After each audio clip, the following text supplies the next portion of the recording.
वैश्वान देव सवितर्दुरितान् परासु वीरभद्रं तन्नयासु। ओम भद्रं कर्णैभिः शृणुयाम देवाः भद्रं पश्येमाक्षिभिर्यत्राः स्थिरैरङ्गैस्तुष्टुवांशुस्तनूभिः व्यशेम देवहितं यदायुः। वेद प्रेमियों सभी श्रोताओं, संप्रति हम सब ऋग्वेद के तीसरे मंडल के 23वें सूक्त की व्याख्या में प्रवेश करने जा रहे हैं। इस सूक्त में 5 मंत्र हैं। छंद तृष्टपौर सतोभृति का प्रयोग है। मंत्र दृष्टादृश हैं देवश्रवा, देववात भारत और देवता है अग्नि। तो ये देवश्रवा और देववात जो हैं ये भारत इसलिए कहे गए हैं कि भरत के पुत्र हैं।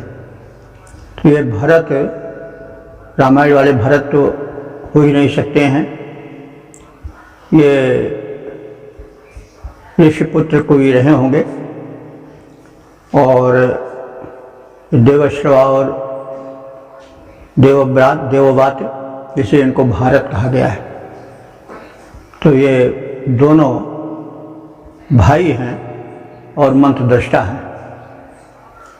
तो इस ऋग्वेद के तीसरे मंडल के 23वें सूक्त का पहला मंत्र व्याख्यायित होने जा रहा है। इसका शीर्षक है दावाग्नि रूप में प्रचंड अग्नि यज्ञ वेदी में सौम्य रूप में स्थापित होते हैं। अब संबंधित मंत्र का सर्वप्रथम सस्वर पाठ हो जाए।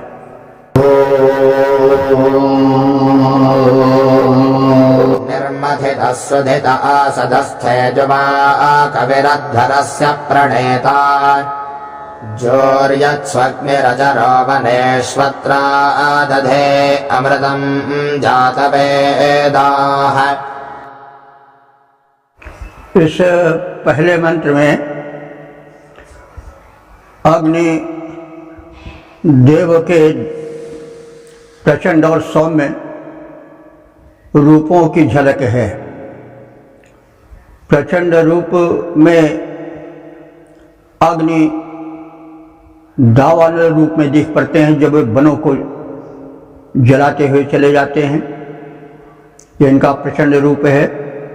और इनका सौम्य रूप यज्ञवेदी में दिखाई पड़ता है, जहाँ निर्भय होकर के आराधक बैठते हैं और अग्निदेव के अनुदानों को, उनके कृपा कटाक्ष को प्राप्त करते हैं।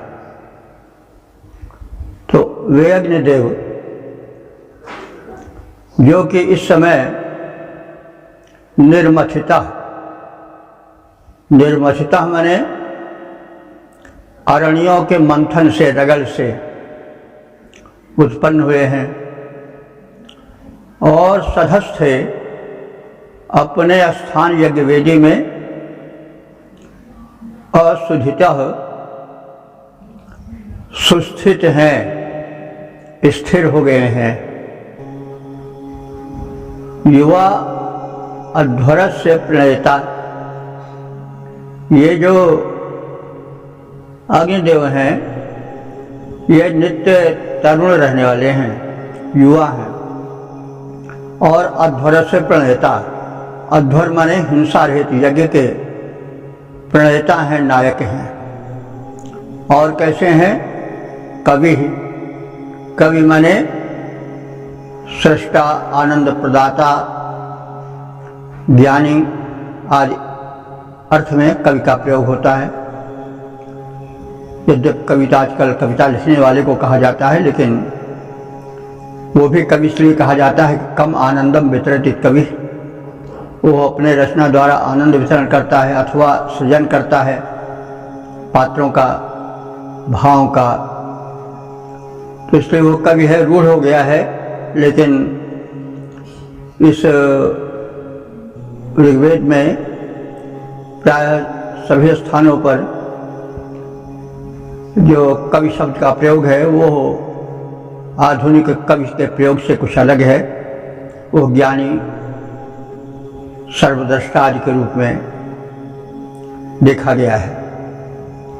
तो जो ये वेदी में स्थित यज्ञ वेदी में स्थित अग्नि देवता हैं। यह कैसे हैं? कवि हैं, सुख दाता हैं, पुण्य के सृष्टा हैं और जात वेदा। जात वेदा माने सर्वज्ञ हैं। जाता नाम वेत्ता इति जात वेदा, जो समस्त उत्पन्न प्राणियों के हृदय की बात जान लेते हों, सर्वदर्शी हों, सर्वज्ञ हों, वो जात वेद कहे जाते हैं। अग्नि के लिए यह शब्द प्रयुक्त है। तो ये अग्नि आनंद वितरक हैं, सुखद हैं, दूरदर्शी हैं, सर्वज्ञ हैं। और ये वही अग्नि है जो इस समय आपके वेदी में सौम्य रूप में दिखाई पड़ रहे हैं। ये वनेषु यूर्यत्सु, वनों में दावानल बनकर धागते हैं और काष्ठों को जलाते जाते हैं। अजरा, विशाल वनों को भस्म कर देने वाले, उसमें कहने को बड़ा श्रम दिखाने वाले अग्नि अजर हैं, कभी वृद्ध नहीं होते हैं, उनकी शक्ति में क्षीणता कभी नहीं आती है। और अत्र यहाँ इस यज्ञ वेदी में अमृतम आदधे, वे सौम्य रूप धारण करके उपस्थित हैं, स्थित हैं और अमृतत्व बांट रहे हैं। वे अमर होने के तत्वों को, विशेषताओं को, शक्तियों को, गुणों को प्रसाद रूप में वितरित कर रहे हैं यज्ञ वेदी में उपासकों के हित में। तो मंथन द्वारा प्रकट और यजमान के घर प्रतिष्ठित अग्निदेव नित्य युवा, यज्ञ के प्रणेता, मेधावी, सुखदाता और सर्वज्ञ है। यज्ञ वेदी में जो स्थित ये सौम्य रूप में अग्नि हैं, यही विशाल वनों में अपार काष्ठों को जलाने पर भी जरा रहित रहते हैं। कभी इनमें शैथिल्य नहीं आ पाता, जराजन्य। ये ज्यों ज्यों वनों को जलाते हैं त्यों त्यों प्रबल होते जाते हैं। ऐसे अजर अमर अग्नि संप्रति यज्ञ में अमृत धारण करते हैं, अमरत्व वितरण करते हैं और हम सबको अमर और अजर बनाने की भूमिका प्रस्तुत करते हैं। तो देखिए, अग्निदेव के इन्हीं रूपों को हमारे सनातन धर्म में या वैदिक धर्म में महापुरुषों के चरित्र में डाला गया है। राम या कृष्ण जो हमारे नायक हैं, उनमें यही वैशिष्ट्य है। राम के विषय में भवभूति ने भी कहा है, वज्रादपि कठोराणि मृदूनि कुसुमादपि। राम वज्र से भी अधिक कठोर हैं और फूल से भी ज्यादा कोमल है। तो ये महापुरुषों का लक्षण है। को विज्ञात मर्हति, उनके रहस्य को कोई सही सही समझ नहीं सकता है। तुलसीदास जी ने भी कहा है कि राम काम सत्य कोटि सुभगतन, दुर्गा अमित कोटि अरिमर्दन। तो कुलिसहु चाहि कठोर अति, कोमल कुसुमहु चाहि, मानस की उक्ति है। वाल्मीकि जी ने भी कहा है कि राम जो है वो वज्रादपि कठोराणि। तो ये उन्होंने ये कहा है कि कालाग्नि सदृशः क्रोधे क्षमया पृथ्वी स्म। राम जो हैं वो जब क्रोध करते हैं तो कालाग्नि बन जाते हैं। कालाग्नि सदृशः क्रोधे लेकिन क्षमया पृथ्वी स्म, क्षमाशील इतने हैं कि पृथ्वी के समान हो जाते हैं। पृथ्वी सबका भार धारण करती है, वो उसको लोग खोजते हैं उस पर आग जलाते हैं, चरण से रौंदते हैं, अपवित्र करते हैं, तरह तरह के मलमूत्र द्वारा नाले बहा करके क्या क्या करते हैं। लेकिन धरती कभी उसका मतलब क्रोध में उत्तर नहीं देती है।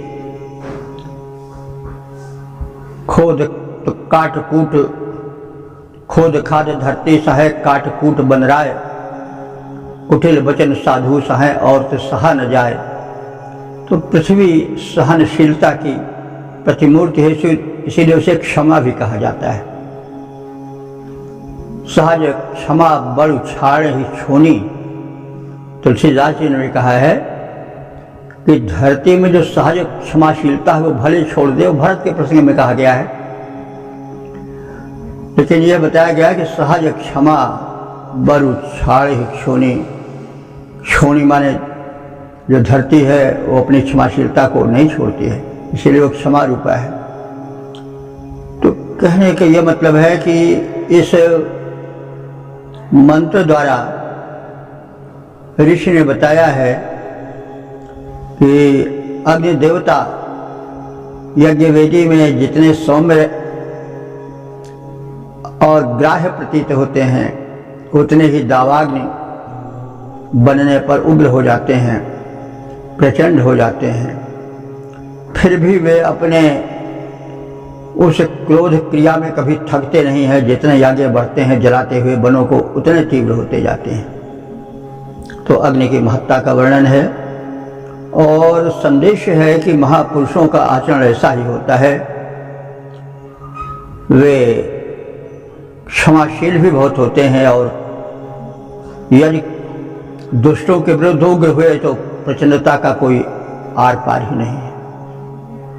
तो इस प्रकार से हमने देखा कि मंथन द्वारा प्रकट और यजमान के घर प्रतिष्ठित अग्निदेव नित्य युवा, यज्ञ के प्रणेता, मेधावी और सर्वज्ञ हैं।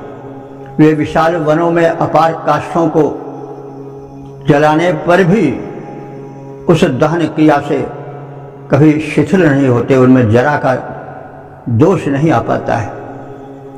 ऐसे अजर अमर अग्नि यज्ञ में अमृत रूप, सौम्य रूप, वरदायक रूप धारण करते हैं, अमृतवत अनुदान प्रदान करते हैं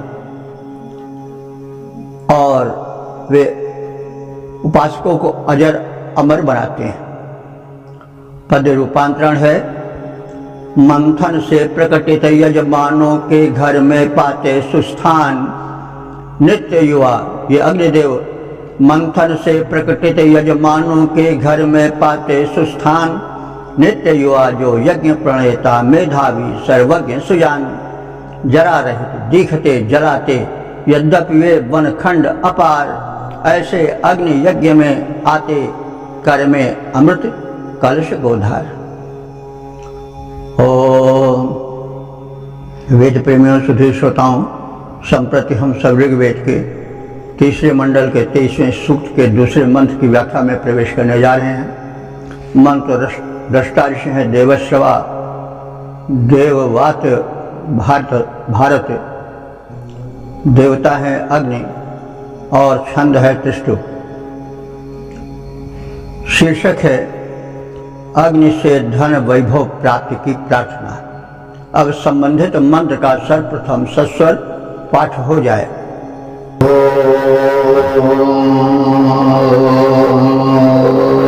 मंतिष्ठां भारतारेव दग्निं देवश्रवा देववातः सुदक्षम् अग्ने विपश्य बृहताभिराजेशान्नो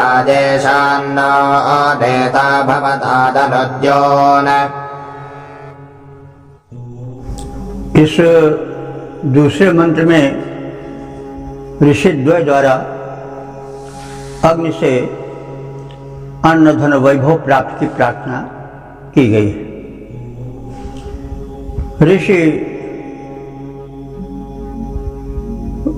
देवश्रवा और देववात निवेदन कर रहे हैं कि हे अग्निदेव भारता, हम दोनों भारत हैं।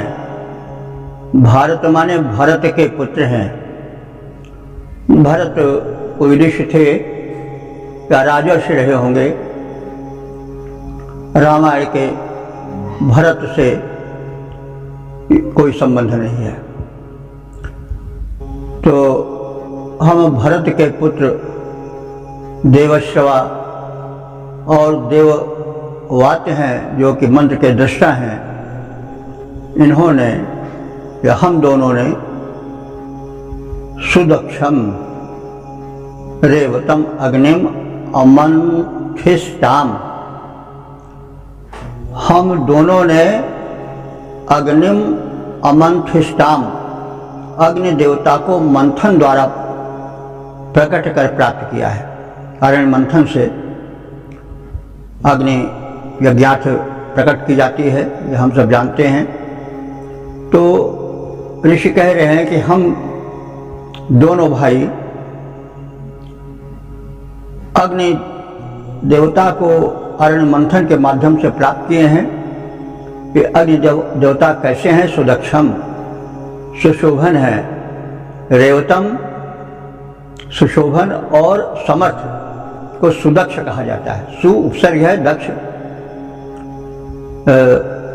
विशेषण है।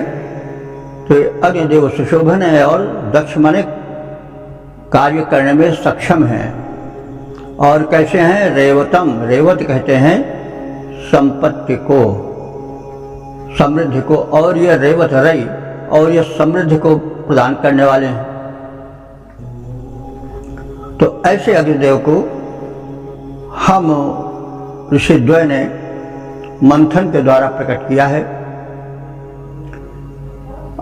अग्नि, हे अग्नि देवता, बृहतराया अभिविपश्य, बृहतराया माने व्यापक धन धान्य, अभिविपश्य हमारी ओर कृपा दृष्टि से देखो, यानी हमको बृहद धन धान्य प्रदान करो।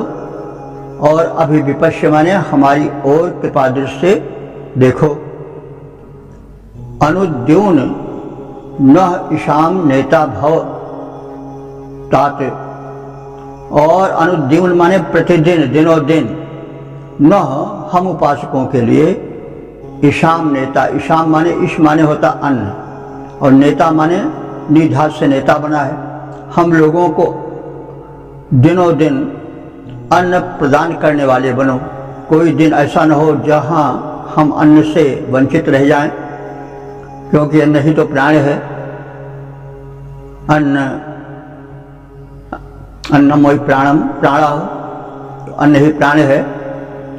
तो हे अग्निदेव, आप हमें ईशाम नेता, अन्न को लाने वाले बन जाओ हमारे सबके हित में। और अनुद्यून माने यह क्रिया आपकी प्रतिदिन चलती रहे। अनुद्यून माने दिनों दिन निरंतर चलती रहे। हम कभी पोषक अन्न आहार से वंचित न रहें। तो हे भरत, हम जो हैं दोनों ऋषि भरत के पुत्र हैं, देवश्रवा और देववात नाम से जाने जाते हैं। हे अग्निदेव, हम दोनों ने आप शोभन, समर्थ, संपन्न अग्नि को अरण्य मंथन के द्वारा यज्ञ क्रिया हेतु प्रकट किया है। हे अग्नि देवता, प्रभुत धनों के साथ हमारी ओर कृपा दृष्टि से देखो। हमें प्रतिदिन पोषक अन्नाहार से युक्त कराते रहो। हमें पोषक अन्न प्रदान करते रहो। इसका पद रूपांतरण है भरत पुत्र जो देवश्रवा और देववात कहलाए, शोभन शुचि संपन्न अग्नि को मंथन से प्रकटाए। अग्निदेव कर कृपा हमारी ओर प्रेम से आओ, प्रतिदिन हमें प्रभूत अन्न धन कृपया प्राप्त कराओ। ओम वेद प्रेमियों सुधी श्रोताओं, संप्रति हम सब ऋग्वेद के तीसरे मंडल के 23वें सूक्त के तीसरे मंत्र की व्याख्या में प्रवेश करने जा रहे हैं। मंत्र दृष्टा ऋषि देवश्रवा देववात भारत हैं, देवता अग्नि और छंद सतो बृहति है। संबंधित मंत्र का शीर्षक है अस्तुति के वशीभूत अग्निदेव। अब संबंधित मंत्र का सर्वप्रथम सस्वर पाठ हो जाए।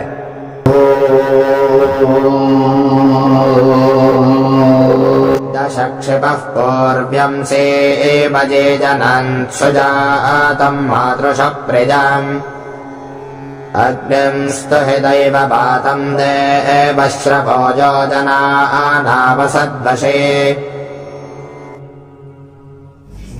इस तीसरे मंत्र में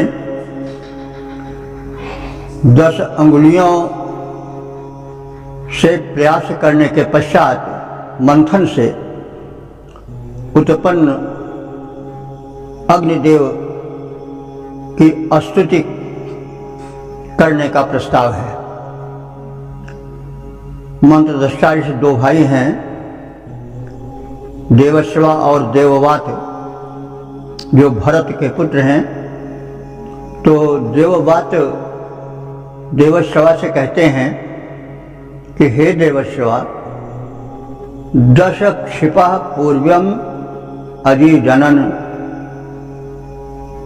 10 माने 10 संख्यक, क्षिपा माने अंगुलियों द्वारा, हम सबने पूर्वम माने सनातन पुरातन काल से रहने वाले अग्निदेव को, अजी जनन माने उत्पन्न किया है। यानी 10 अंगुलियों ने सनातन प्राचीन इन अग्निदेव को मंथन से उत्पन्न किया है। देवश्रवा, हे भाई देवश्रवा, मातृष सुजातम प्रियम दैववातम अग्निमस्तु ही। मातृष माने अपनी माता में, तो ये अपनी माता कौन हुई? अग्नि की माता अरण्य है, लकड़ी है, काष्ठ है। तो ये अग्निदेव अपने माता काष्ठ अरण्य के गर्भ में छिपे पड़े थे, और ये सुजातम उत्पन्न किए गए हैं घर्षण द्वारा। प्रियम दैववातम, इसलिए है प्यारे बंधु दैववात भरत के पुत्र, अग्निम अस्तु, इन अग्नि की स्तुति करो, क्योंकि यह जनानाम वशी असत। जो अग्नि की स्तुति करता है वो इनको वशी असत माने अपने वश में कर लेता है। अर्थात अग्नि स्तुति से प्रसन्न होते हैं और स्तुतिकर्ता के वश में हो जाते हैं। इसलिए हे बंधु, हम लोगों ने जो श्रमपूर्वक अग्निदेव को उत्पन्न किया है, जो काष्ठ के गर्भ में सोए पड़े थे, तो अब उन अग्नि की स्तुति करो और स्तुति द्वारा उन्हें प्रसन्न करो, अभीष्ट प्राप्त करो। और अग्नि देवता जो हैं वो स्तुति प्रिय हैं, यानी स्तुति से प्रसन्न होकर अपना प्रेम, अपना अनुदान लुटाते हैं। तो 10 अंगुलियों ने मंथन द्वारा इस अग्नि को अरण्य से उत्पन्न किया है। हे देवश्रवा बंधु, अरण्य रूप माता के गर्भ में स्थित ये अग्निदेव उत्तम रीति से मंथन के माध्यम से प्रकट हुए हैं। और देववात द्वारा मथित सबके प्रिय इन अग्निदेव की स्तुति करो, क्योंकि अग्नि देवता स्तुतिकर्ताओं के वशीभूत हैं वे उन पर प्रसन्न हो जाते हैं, जो उन्हें श्रम पूर्वक मंथन से उत्पन्न कर याज्ञ कर्म करते हैं। तो उनकी स्तुति करो, वे स्तुति द्वारा प्रसन्न होने वाले हैं। पद्य रूपांतरण है, देववात ने, ऋषि देववात ने 10 अंगुलिकाओं से मथ करके प्रकट किया, अरण्य गर्भ में पड़े हुए पावक ने है यों जन्म लिया। देवश्रवा तुम करो प्रार्थना, हम रहस्य बतलाते हैं, अग्निदेव स्तुति करने पर वशीभूत हो जाते हैं। ओम वेद प्रेमियों, सुधी श्रोताओं, संप्रति हम सब ऋग्वेद के 3 मंडल के 23वें सूक्त के 4थे मंत्र की व्याख्या में प्रवेश करने जा रहे हैं। मंत्र दृष्टा ऋषि देवश्रवा देववात भारत हैं, देवता अग्नि और छंद त्रिष्टुप है। शीर्षक है अग्निदेव से धन धान्य की कामना। अब संबंधित मंत्र का सर्वप्रथम सस्वर पाठ हो जाए।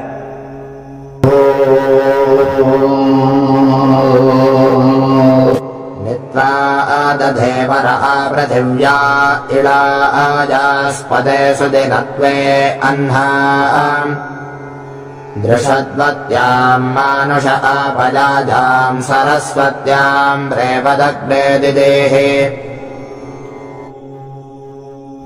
इस चौथे मंत्र में अग्निदेव से प्रार्थना की गई है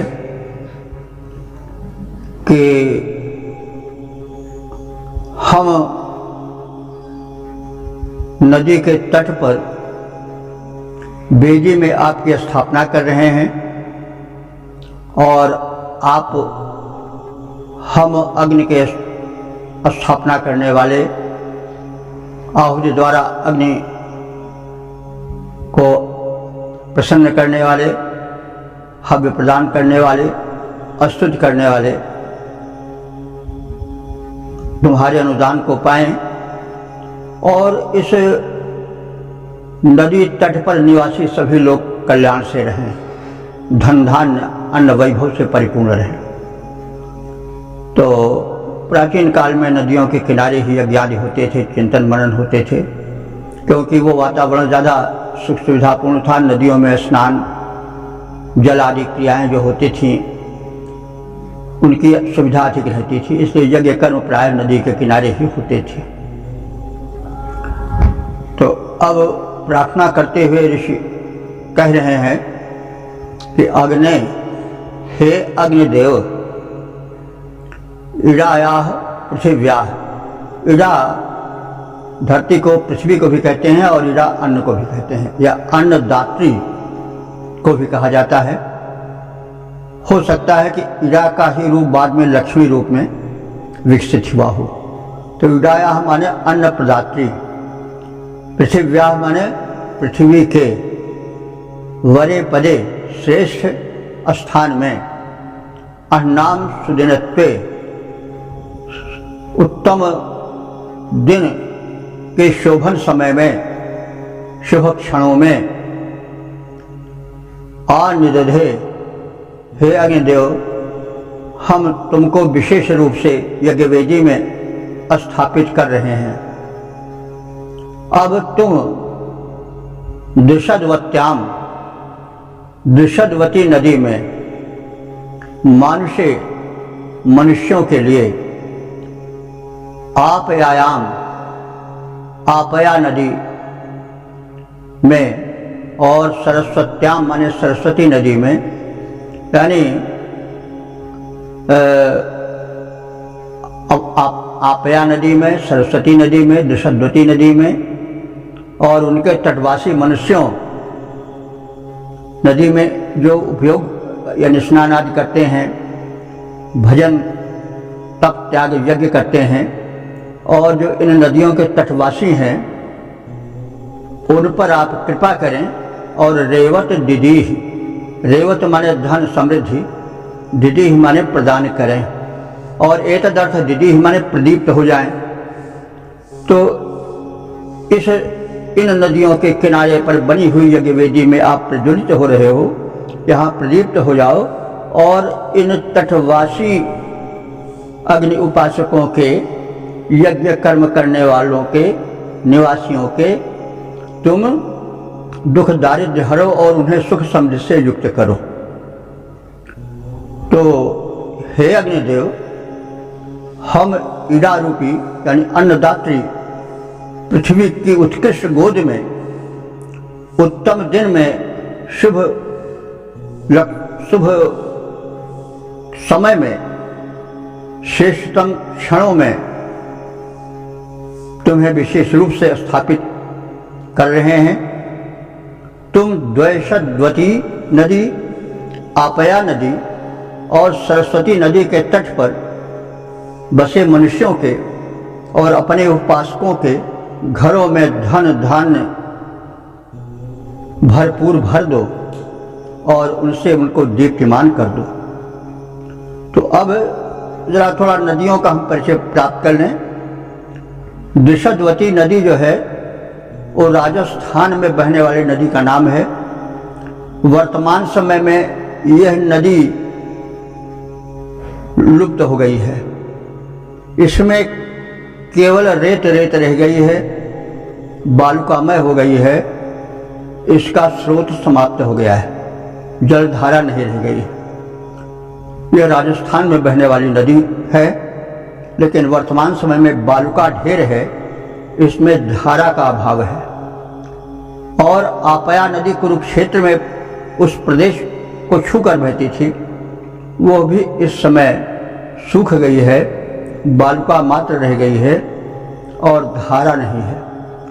वैदिक युग में इसमें धाराएं थी, प्रवाह था, लेकिन वर्तमान समय में यह लुप्त हो गई हैं। सरस्वती जिसका नाम इस मंत्र में आया है वो भी नदी है। सरस्वती नाम से, सरस्वती नदी से तो अधिकांश लोग या सभी लोग परिचित हैं, लेकिन यह भी जो है वह अब सूख गई है और बालुका मात्र रह गई है।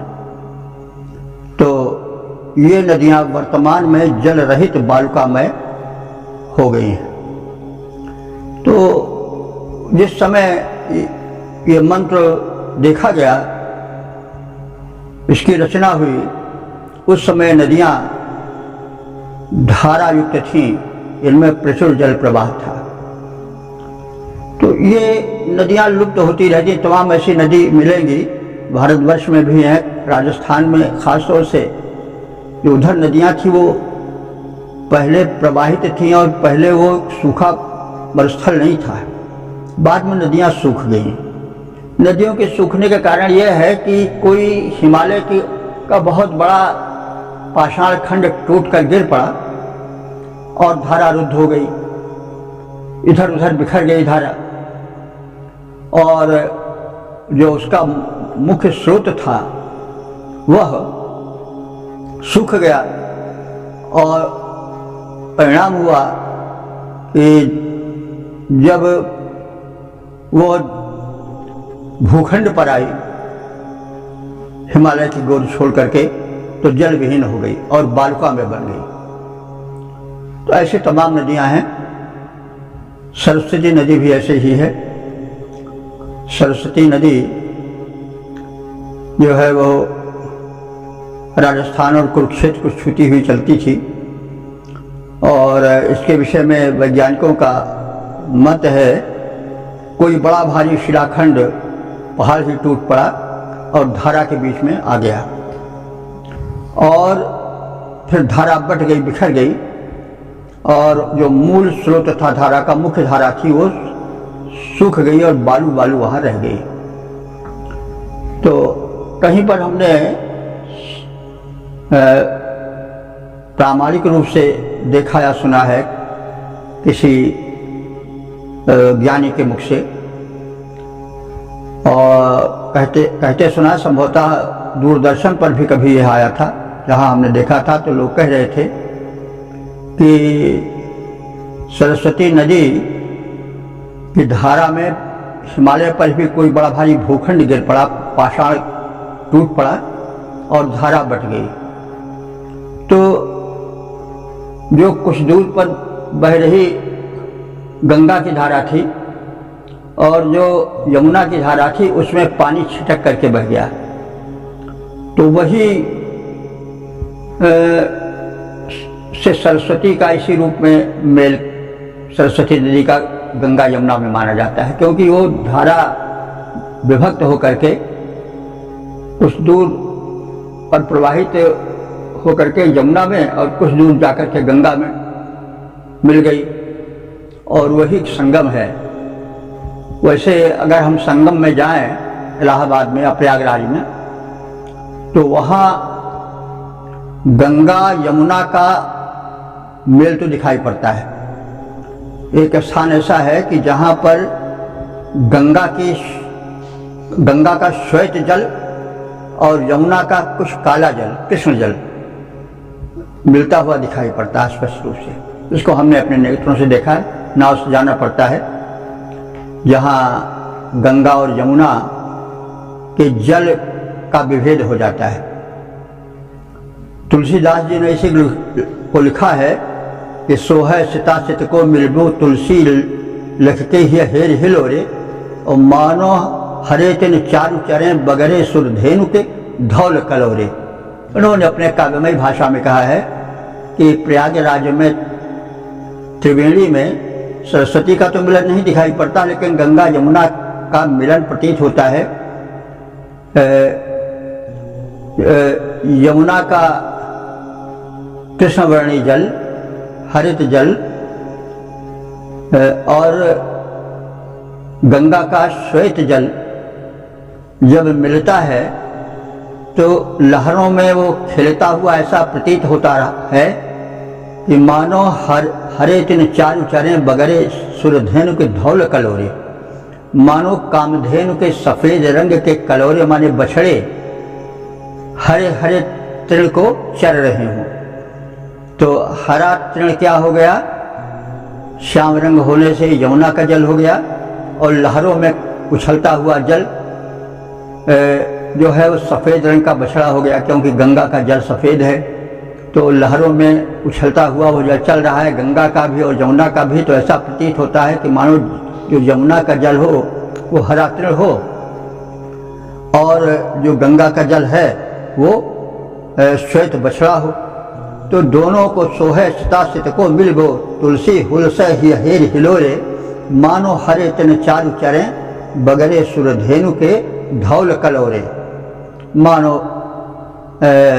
सुरधेनु कामधेनु के सफ़ेद बछड़े हों जो कि बड़े प्रेम से उछल उछल करके कूद कूद करके जो है वह हरे तृण को चर रहे हों, भक्षण कर रहे हों। तो ये है। तो सरस्वती नदी का जल नहीं दिखाई पड़ता है, क्योंकि वो वहाँ मिलता हुआ नहीं दिखाई पड़ता है, और इसलिए उसका कहा गया सरस्वती का जल कुछ लाल होता है, रक्तिम वर्ण का। तो कुछ ऐसा नहीं दिखाई पड़ता। वो लोग बताते हैं गुप्त रूप से मिलती है, लेकिन उसका रहस्य यही है, समझ में आता है कि जब किसी कालखंड में, यानी वैदिक युग तक तो था इनमें प्रवाह मैदानी क्षेत्र में, लेकिन कुछ कालांतर में एक बहुत हिमालय का खंड टूटा होगा और सरस्वती के बीच में पड़ गया होगा, धारा छिटक गई होगी, तो एक और धारा जाके यमुना मिल गई होगी, एक गंगा मिल गई होगी, वही संगम समझना चाहिए। किसी ने कहा है तो ठीक ही समझ पड़ता है। तो इस प्रकार से हे अग्निदेव, हम इजा रूपिणी अन्नवती पृथ्वी की उत्कृष्ट गोद में उत्तम दिन में श्रेष्ठतम क्षणों में, उत्तम दिनों के श्रेष्ठतम क्षणों में तुम्हें विशेष रूप से यज्ञवेदी में स्थापित करते हैं। तुम द्वेषवती नदी, आपया नदी और सरस्वती नदी के तटों पर बसे मनुष्यों के घरों में धन धान्य भर दो और उन्हें दीप्तिमान कर दो। तो इस प्रकार से हमने इस मंत्र के संक्षिप्त अर्थ को जाना। ओम वेद प्रियों सुधी श्रोताओं, संप्रति हम सब ऋग्वेद के 23वें मंडल के 23वें सूक्त के 5वें मंत्र की व्याख्या में प्रवेश करने के उद्यत हैं। मंत्र दृष्टा से देवस्वाद देव वात भारत हैं और देवता अग्नि और छंद त्रिष्टुप है। शीर्षक है अग्निदेव से उत्तम भूखंड की याचना। अब संबंधित मंत्र का सर्वप्रथम सस्वर पाठ हो जाए।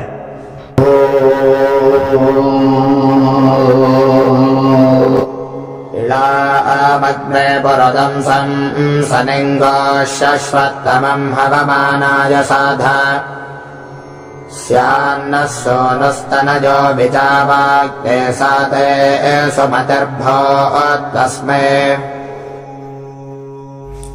यह पांचवा मंत्र इस सूक्त का समापन का मंत्र है। इसमें ऋषिद्वय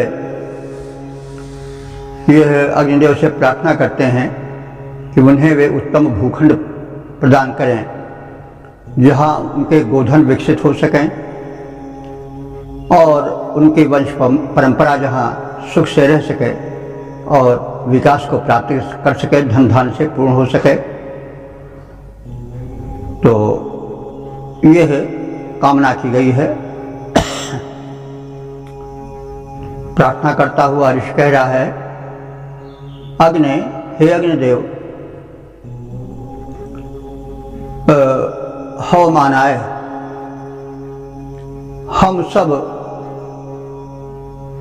हव्य चढ़ाने वालों के लिए, यानी यज्ञकर्ताओं के लिए, यजमानों के लिए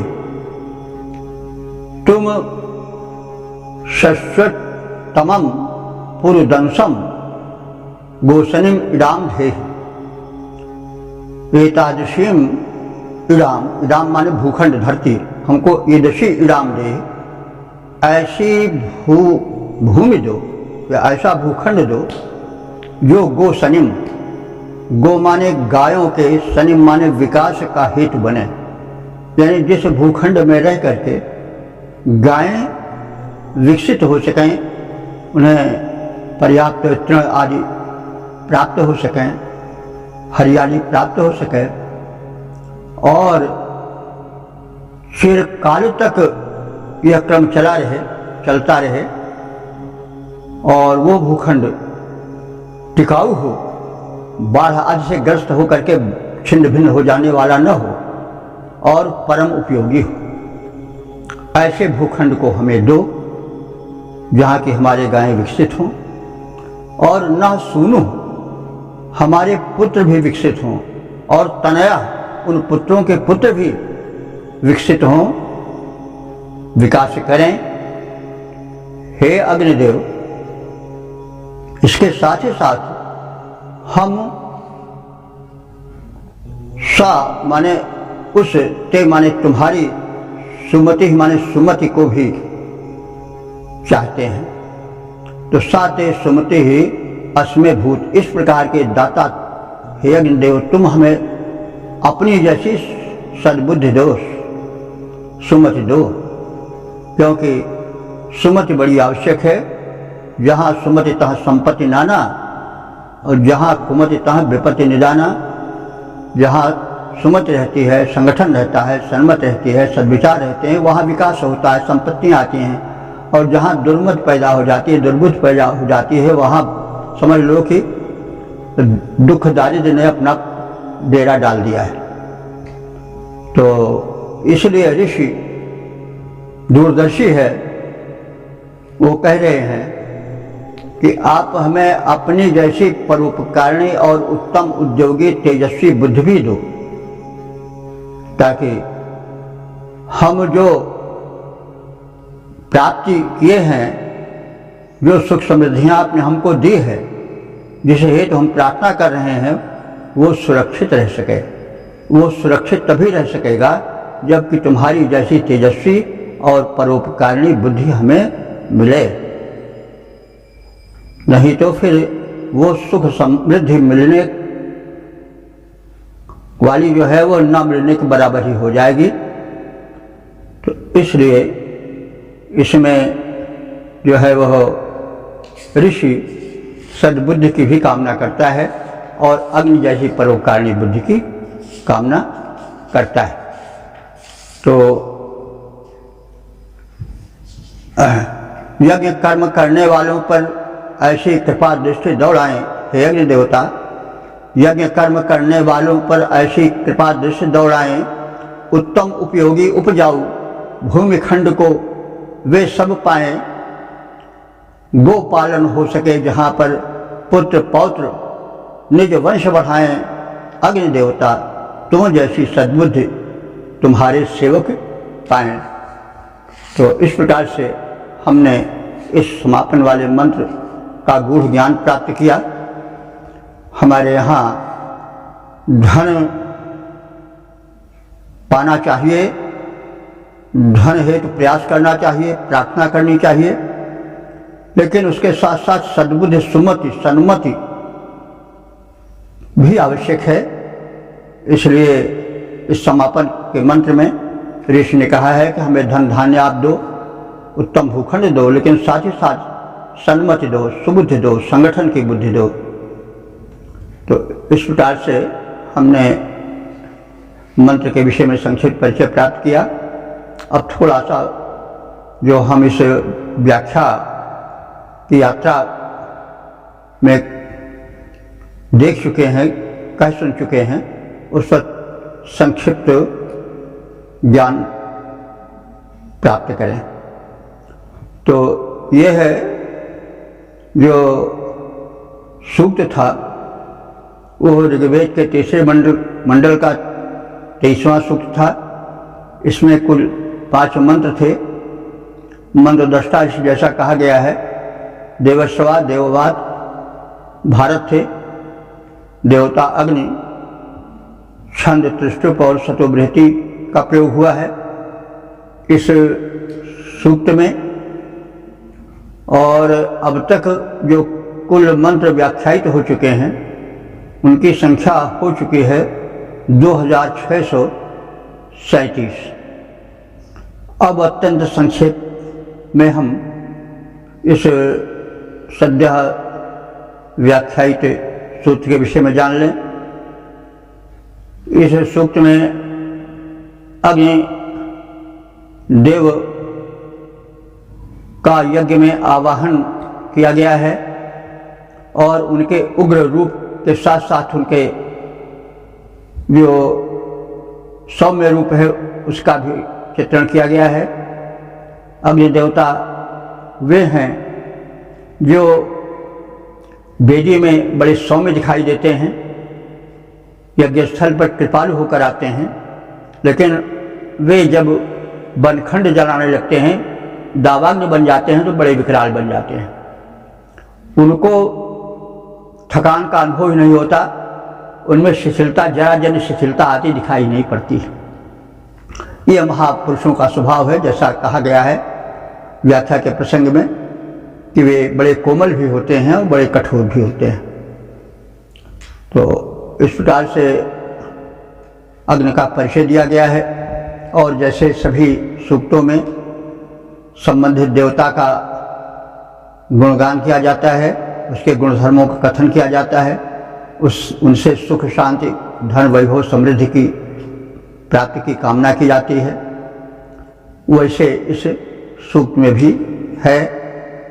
गुणधर्म का कथन है, फिर उत्तम भूखंड प्राप्ति की, धन धान्य प्राप्ति की, सद्बुद्धि प्राप्ति की प्रार्थना है ताकि जीवन का सम्यक विकास हो सके।